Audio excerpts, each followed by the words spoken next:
सबसे पहले मैं बात करना चाहूंगा 1990-91 में कारगिल और काक्सर क्षेत्र में जो बड़ा भारी झड़प हुई थी, इंट्रूजन हुई थी, जिसको बिल्कुल दबा दिया गया था उस वक्त की सरकार ने, क्योंकि बहुत सारी अहम जो हमारी जमीन थी 1987 में, वहां पे दुश्मन धीरे धीरे इंट्रूड करके आगे बढ़ता आ रहा था और उसने चुपके से बहुत अहम हमारी जो जगह क्षेत्र है वहां कारगिल में, जो कि रोड से सबसे नजदीक है श्रीनगर ले हाईवे के, उस पे कब्जा कर लिया था। दुश्मन ने सारी हाइट्स पकड़ रखी थी।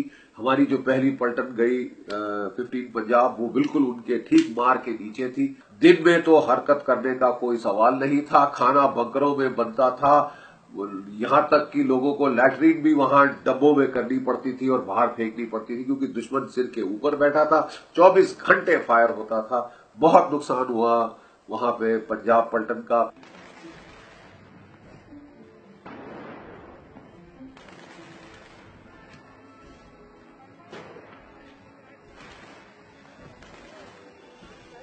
फिर उसके बाद महार पलटन आई, उनका भी काफी नुकसान हुआ। फिर हमारी पलटन को वहां लाके 2 साल पक्का हमको बोला कि हम टिक के रहेंगे वहां पे, और हमने वहां पे जवाबी कार्रवाई शुरू की थी पाकिस्तान की। मैं आपको एक छोटी सी कहानी सुनाता हूं कि वहां हमारा एक बीएसएफ का पोस्ट था। जब मैंने चार्ज लिया एज बटालियन कमांडर, मैं उस पोस्ट पे गया तो मैंने देखा कि पोस्ट तहस नहस हो चुका था। बहुत जबरदस्त फायर आया था, तकरीबन सारे बंकर टूटे हुए थे और सारे के सारे बेचारे बीएसएफ के जवान वो रिवर्स स्लोप पे आए हुए थे। आगे की पोस्ट में केवल एक बंकर रह गया था, जिसमें हमारी एयर डिफेंस का एक हवलदार राजे सिंह होता था बेचारा, वो वहां था। तो उसने बोला, साहब मैं आपसे अकेले में बात करना चाहता हूं। मैंने कहा क्या हुआ? तो बोले कि साहब हमारी यहाँ बहुत बेइज्जती हुई, ये पाकिस्तान एक बड़ी भारी एयर डिफेंस गन की तोप ले आया, जिसकी रेंज मेरी एयर डिफेंस गन की तोप से ज्यादा है।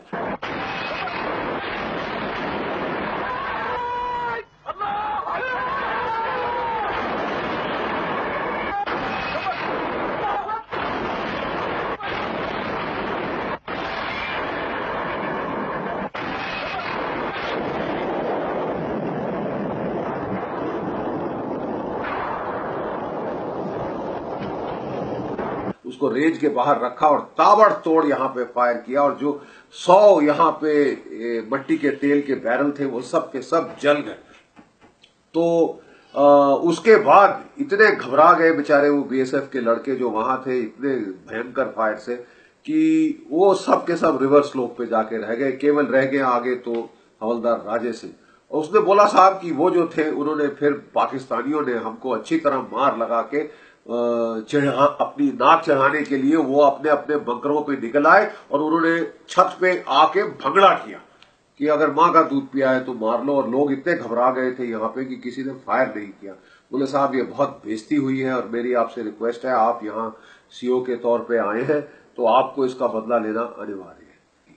ये कारगिल की शुरुआत थी, ये इंट्रूजन का पहला ट्रेलर था। बड़े अफसोस की बात कि उस वक्त की सरकार ने इसको बिल्कुल छुपा दिया, इसको बिल्कुल दबा दिया, दफना दिया कारपेट के नीचे। और रिजल्ट ये हुआ कि जब दूसरी बार वहां इन्फिल्ट्रेशन हुई तो हम बिल्कुल अचंभे में पकड़े गए।